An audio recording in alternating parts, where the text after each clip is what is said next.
Hello folks, it's Phil again, and I'm just going to answer one of the big questions that everyone asks me. Or actually what they ask me is basically, do you really cut your lawn every day?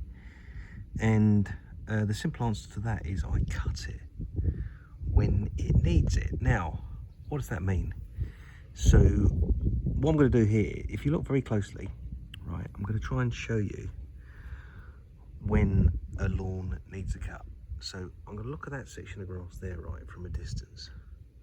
And what you can see, I think you can just about see that, is that there is a kind of a lighter green grass popping out the top. If you look at some of the other grass, it's a bit grey, but if you look across it, you can see like a lighter green across the whole of the lawn, particularly this section here. See that?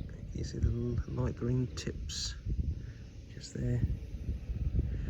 Right, that is what I would call, and I believe it's called in the trade, the flush. So when the grass starts to grow, or is growing, or actively growing, it pushes out a brand new leaf.